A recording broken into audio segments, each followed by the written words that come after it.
Hello, everyone, and welcome again to another interview on the Simplify Your Life Summit. I am your host, Justin Crosscarry, and I am joined by Miss Gina Gardiner. Thank you so much for being on here today. How are you doing?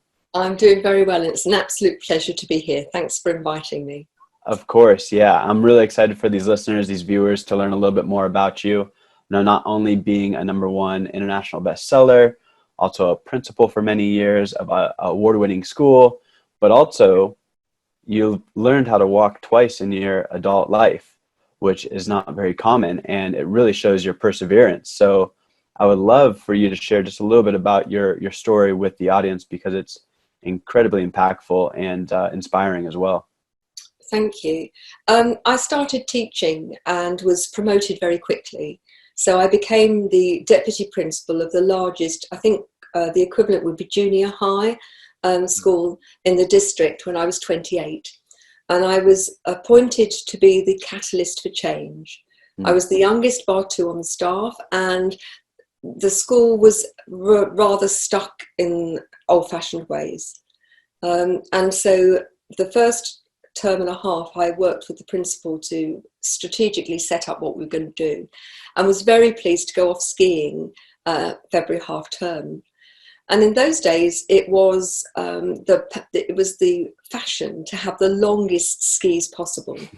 And I'd had new skis for Christmas, and I proceeded to wrap the last 10 centimetres around my neck several times during the week. And I'd had a particularly bad fall on the Thursday. Friday was our last day, and so I'd said to my friends, I'm going to go and get my confidence back. You go and ski, and I'll meet you for lunch.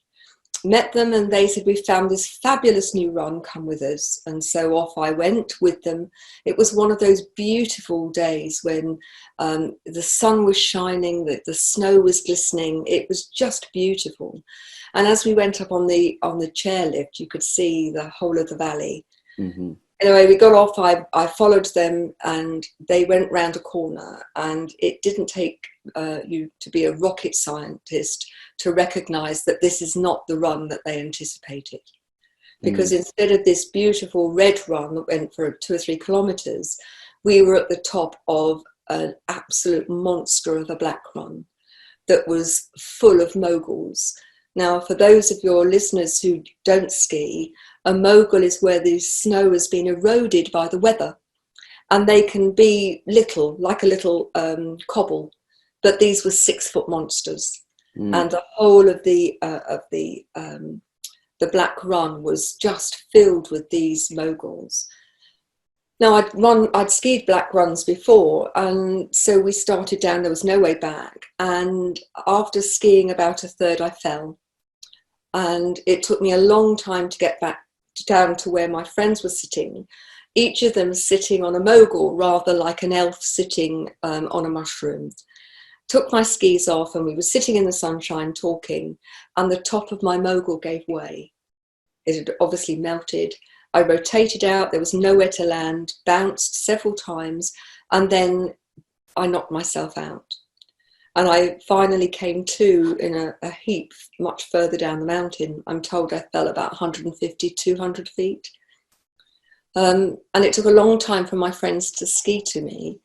The one good thing is that with the falls and the bit of skiing that I'd done, we'd pretty well managed the whole of the black run, and so we were almost back in the village.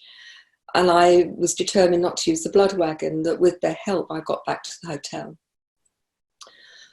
Felt dreadful, travelled home. My mum took one look at me and carted me off to the local hospital, where I was diagnosed with concussion. Took me a couple of weeks to get back to school. And then 3 weeks later, we were due to go skiing with the borough. I was the deputy leader. And I was told I could go because we were taking a doctor with us. Skied all week, but I felt very strange. And as the week went on, I became more and more like Quasimodo. I was struggling. And as the last child skied the last race on the last day, and we got back to the hotel, I had to say to my colleagues, I can't manage anymore. I've got to go and lie down. So I went up to my room. It was tea time, and within a few minutes, I realised that I was paralysed down one side. Mm. Didn't want to frighten the children, and so I lay and I waited for somebody to come and check on me. I have to say it's the longest few minutes of my life. I've no idea whether it was 5 minutes or an hour, but it just felt like a lifetime. Mm-hmm. Then all hell broke loose. I was carted off to hospital and stayed there a few days and then flown home. And it took me until the end of May to get back to school. And I was struggling. I did my teaching, I went home, I went to bed, and that was all I did. And so I was very pleased to get to the summer holidays and think I've got 6 weeks now to recuperate. 2 weeks in, I got a phone call very early in the morning from the principal's wife, and she was just distraught. She'd found her husband dead in bed. He'd died suddenly in sleep. So instead of having the restful holiday to recuperate, I helped her manage the funeral. I contacted the staff, the local authority, and had to get ready for September because I was the acting head. And I was, or principal is what, head teacher is what we call it in the UK. Yeah. And by the January, I had been appointed as the permanent head. And I was determined that the school was going to do well. Now, my health, my mobility deteriorated. So by the 1987, I was using a wheelchair to get around school. In 1996, still my mobility had continued to deteriorate, but I sneezed and I ruptured a disc in my back. I had surgery and I had what they call failed back surgery syndrome. So it became a very good stalk. I could only stand on one leg. If I put my left foot to the floor, I fainted. Wow. And then I'd learnt to walk to the bottom of the garden. It took me nearly 2 years. And then I was sick and I ruptured another disc and I had failed back surgery syndrome again and was completely wheelchair bound. Now, the gift in all of this, and I mean, don't get me wrong, there was some pretty deep, dark days. Mm-hmm. But I think I was very fortunate in that I was able to focus on what I could do rather than what I couldn't. So 4 days after coming out of hospital from the second back operation, I was back at school. Because if I was at home, all I could do was watch daytime TV. If nobody had left a cup out, I couldn't make a drink. I couldn't fill the kettle. I could go into school and I could run my school effectively, and there were people there who could lift if I needed them to. Now, I also did a number of roles outside school, not all at the same time, but I worked for the government as an advisor. I worked for the National College of Leadership and the London Institute as a trainer facilitator. And we were one of the first beacon schools. And so I worked with hundreds of other teachers and dozens of other schools all around transformational leadership. And for me, that's where the huge gift came. Because I couldn't physically get into my classrooms. And so I had to create a way of developing leadership and of people taking radical responsibility for their own performance and a shared responsibility for others. And that's, I think, why the school was so successful. We were on the 100 best schools in England list twice during my tenure. Wow. And it's the bedrock of the work that I do now with businesses, with individuals, with teams.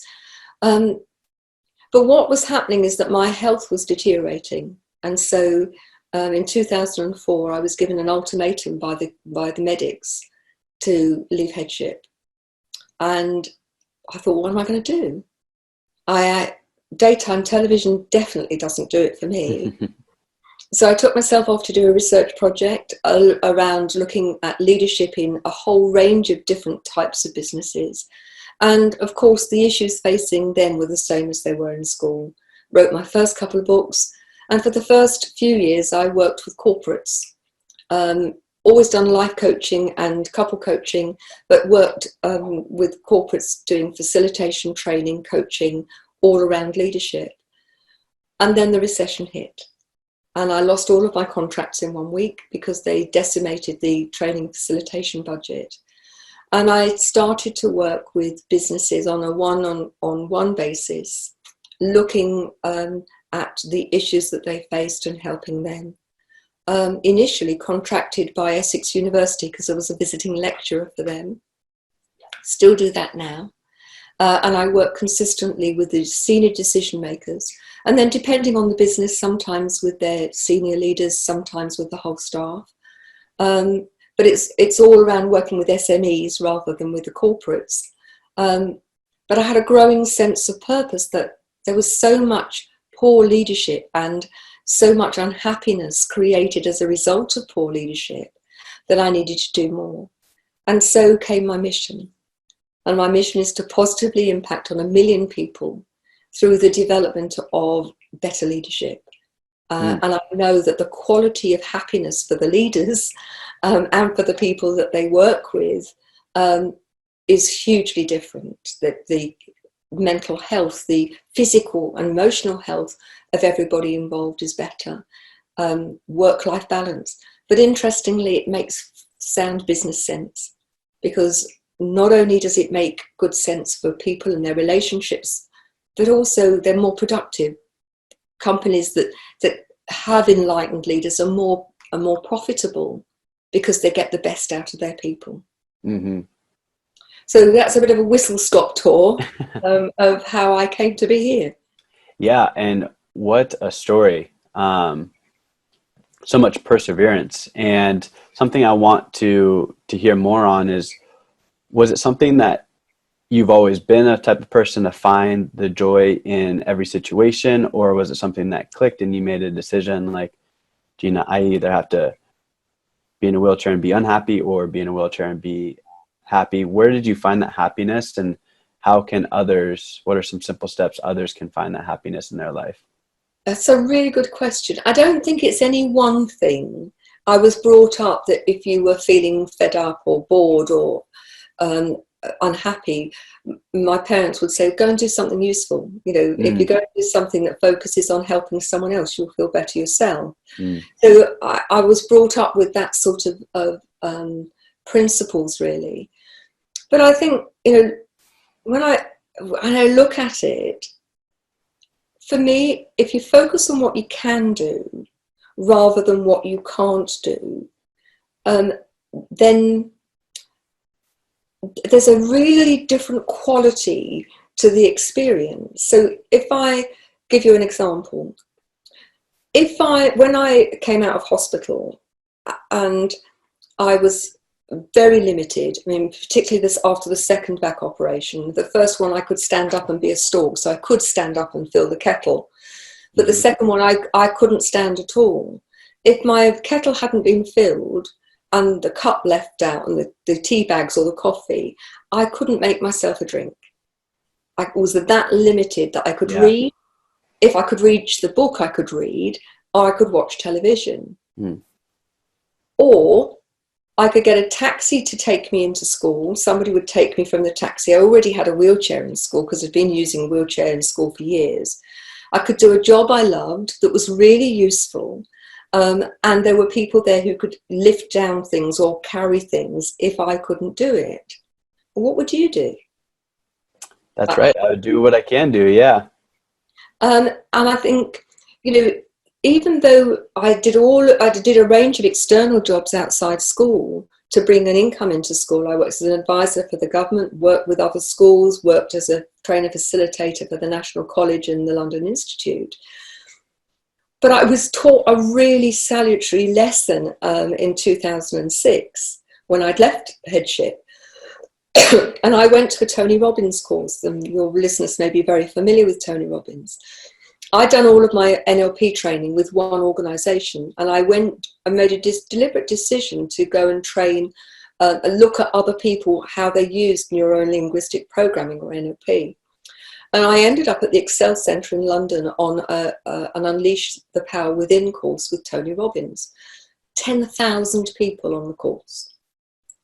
Just gobsmacking, really. And part of his preamble on the first day had been that he was running another program in California a few weeks later. And I liked the sound of it, but I completely dismissed it. Can't do that. How would I manage? I'm in a wheelchair. This is despite going all over the country But I'd always had a taxi take me from my house to where I was going, wheel me in. So it was done with very safe parameters. And that evening we did the fire walk. And for those that don't know, you're walking on hot coals in bare feet without getting burnt. And I was thrilled to manage it. I had somebody helping me each side and I managed it. It was absolutely just made up. Sat in my wheelchair and the guy behind me was a double amputee who tipped himself up onto his hands and he walked on the hot coals in his hands. And I was humbled. But my goodness me, he taught me. I have no idea who he is. Yeah. But what he taught me is I was self-limiting. I booked my flight that night. I booked my ticket that night. I went off and did the course, had a fabulous time. I did all Tony Robbins stuff, became a senior leader. Since then, I've traveled the world working, speaking, and for pleasure. And that's because of that man. So if you want a great quality of life, I would say to you, focus on the things that you can do and then recognize that stepping out of your comfort zone means doing something that's unfamiliar. The fear shouldn't be what stops you, because once you start to do that more often, it becomes familiar. So the combination of focusing on what you can do and then challenging yourself to do things that you haven't yet done is a really good way of expanding your horizons and living a very, very full life. Yeah. So when you were learning how to walk again, what was it that you did in your mind, right? Because that would be incredibly frustrating, especially twice in your adult life. What was it that you were telling yourself or maybe focusing on while you were doing that? The end goal. I wanted the future. to walk. And the doctors had been very conservative about whether I would walk again or not. And a bit like a toddler, or not a toddler, a baby who wants to be a toddler, I was determined. I think we've got such a lot to learn from babies. They don't think, does my bottom look big in this nappy, or do I look silly when I fall down? They just want to walk. And for me, it was a bit like that. Very slow progress. I mean, 2004, when I've had an internal spinal stimulator fitted, a bit like it's an internal TENS machine, I could manage 4 or 5 steps without holding on. Now I don't use the wheelchair in the house or the garden, and I can walk short distances. If I go into town, I still need the wheelchair. So I've had to recognise that progress isn't necessarily quick. That looking for progress on a day-by-day basis is a bit like watching a plant grow and then keep picking it up to see if it's growing roots. You have to look for the longer term. And then looking back, my mobility is the best it's been since 1996 now. But the progress has been at times imperceptible, but you've got to keep at it. Yes, that is such a valuable piece right there, focusing on the future and understanding it's going to take time. That patience is something that, especially now in the way life is, things are so instant gratification that it's tough to do that. Being head of a school, I would love to hear, what are some simple things that we forget, as adults, that children we can really learn from, that we kind of forget about doing? The first one I think I've already shared, in the sense that when very young children want to do something, they go and they do it until they succeed. They don't fear failure. And if you fear failure, then that's likely to be the outcome. They just know what they want to do, and they get on, and no matter how many times they fall over, they continue to do it. In the same way that children feeding themselves, they might miss their mouth or put it on their hair or in their ear, but they will eventually. There's not many people of our age who are still feeding their ear, are there? Yeah. But I think there are other things. One, I think, is the awe and wonder. I think children are much more likely to live in the moment. And if you don't live in the moment, if you're worrying about what has happened or anxious about what is to happen, you lose out on so many opportunities. and your quality of life is very different, where children tend to be much more in the moment. They're more playful. I think as adults, we forget to be playful. We forget that fun and doing new things. You think young children, well, even older children, they're constantly doing something new. But there comes a point when we suddenly become fearful of trying new things. And I think it's because either we're worried that we'll look silly and, what will other people think of me? Or we're so fearful of failing that we think, well, if we don't start, then we haven't failed. I think children's mindset, and I would say to you, if you want a better quality of life, have a better quality thoughts. Children's, mindset tends to be less cluttered with limiting beliefs. Now, we gather them as we go through childhood very often, and we don't question them. If you look at someone like Roger Bannister, he was the 4-minute miler, and I'm sure many of your listeners are familiar with that. They may not be familiar with the fact that he was told that if he ran that fast, 4 minutes in a mile, he would die because he wouldn't be able to get enough oxygen. And if you look at the footage of the race, there are men in white coats with oxygen masks and bottles waiting, hoping that they might revive him. Now, that he ran the race at all, I think is amazing. But within a month, 30 other people had run the same race. Why? Because they believed it was possible. And I think for children, that child, and I think I want to make the distinction between being childlike and childish. We don't want you to be childish. We want you to be childlike in the fact that they will believe. They believe things are possible. And okay, you could say, well, they believe in the tooth fairy and they believe in Father Christmas. But actually, if you believe in yourself, if you believe you will succeed, you don't have to know how right from the start, but just know that you're prepared to do whatever it needs for you to be that person who can succeed, you will succeed. And I think that's one of the strengths of young children, particularly, that they can teach us. As we go through school and become teenagers, they tend to become angst-ridden. And all of those limiting beliefs start to take a hold. But I think as adults we have the capacity to recognize if that belief is limiting you, then it's time to do something about it. And if you want to be really happy in life, your mindset is really, really important. Yeah. Speaking about mindset, when it comes to leadership, what are some distinctions that you have seen with your work and leaders, and some simple things that set leaders apart from other people? Well, I'd like to make the distinction of good leaders, if I may. Yes. For me, first and foremost, you have to take radical responsibility for you, your behaviours, your language, your emotions, and you have to model what you want from your team or your organisation. And for me, that when you do take responsibility, then things change. So if I may give you this time to give you a short example. I was working with one of my business clients this week, and he was having a problem with one of his staff. And he was going on about how she wasn't doing what he wanted. And he ran out of steam and he looked at me and said, "Yeah, I know. It's me. I haven't been clear about what I wanted and I haven't held her to account in a positive and constructive way." Right.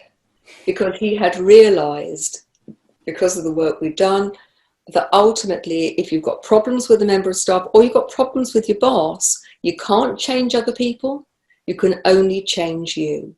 And if you take radical responsibility for yourself, nobody can make you emotionally unhappy unless you choose to let them. I was talking to a life coaching client only on Friday night, who's going through terrible traumas with a relationship that has finished. And again, she started to recognise, I'm in victim mode, poor me, he's done this to me. And actually the reality is, no, he hasn't. You've allowed him to do that. You need to step into your genuine power and recognize that if you have a great relationship with yourself, you're not going to let other people, including you, treat you badly. And one of the things I think for everybody to take on board is every relationship that you have starts with you.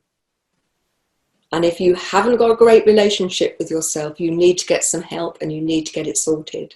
Because you're the common denominator you take into your life every moment of every day. So if you don't sort it out, these patterns are going to happen. And she'd had 3 husbands, and this was not a husband but a partner, and exactly the same thing had happened yet again. You have to take radical responsibility for the part that you've played in having 4 life partners where it's fallen apart for the same reasons. So mindset, take responsibility for yourself, and recognize that you're the common denominator, and that treat yourself well. Don't be overindulgent. Be your own best friend. Your own best friend. Yeah. That's a powerful way to end that, because a lot of times, we are our worst enemy a lot of times with what we say. Yeah. And such a shift and taking responsibility, it's a tough pill to swallow, for anyone. Yes. But what's possible, go ahead. The minute you do take that responsibility, you step into your power. Mm-hmm. But when you don't take responsibility and you're being the victim, you have no power. So if you're going to be the author of your life story, and we all are, aren't we? Why don't you write yourself a damn good part and write yourself the part of a hero or heroine? Why would you write yourself the part of a victim? That is powerful. Yeah. And that's so true. It's all up to us. It's our choice. Yeah. So everything you do is a choice. Yeah. It is 100%. Yeah. And often it's when we don't actively choose that we have the most disastrous outcomes. We let things drift. And it's better the devil you know than the devil you don't. Or, I'm frightened to go out of my comfort zone, so I won't do anything. And the consequences are far reaching. They can pile up very quickly and be a landslide. That is definitely true. I know you have a free gift for all the listeners and all the viewers as well. Could you talk a little bit about that? There's a 7-day happiness challenge, which I created because I know so many people struggle with happiness. And each day it's got at least one, some days there's 2 very easy to incorporate strategies and principles that people can incorporate into their day. And they can find that on the website. And I think you're going to put the link below, yep. Aren't you? It's a series of 7 videos, and each day they're 5-10 minutes at max long, can give you some really powerful strategies to help you live a happier life. And each one of them, I know it works. I use it myself. I've used them with hundreds and hundreds of other people, and they found they work too. So that's my gift to people. And there's lots of other free resources on the website as well. Perfect. Well, thank you so much, Gina. Again, such an inspiration just hearing your story, your perseverance, and just so many awesome nuggets that you shared with the listeners and viewers today. So I know this is an interview I want to watch again over, just because there's a lot that, I wanted to be taking notes actually. So thank you so much for your time. I greatly appreciate it. And lastly, where can these listeners, these viewers find you?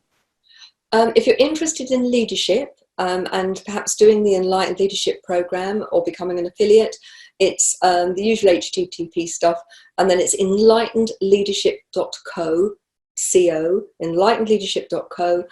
The general website, which has got lots of free resources and all my other programs, that's genuinely hyphen and then the word u.com. So genuinely-u.com. And you can email me through either of those sites, but it's info@genuinely-u.com or Gina at genuinely-u.com. Awesome. Thank you again, Gina, so much for your time. It was such a pleasure. And can't wait to try the happiness challenge. Brilliant. Thank you very much for inviting me. It's been an absolute pleasure. You're very Thank you. welcome.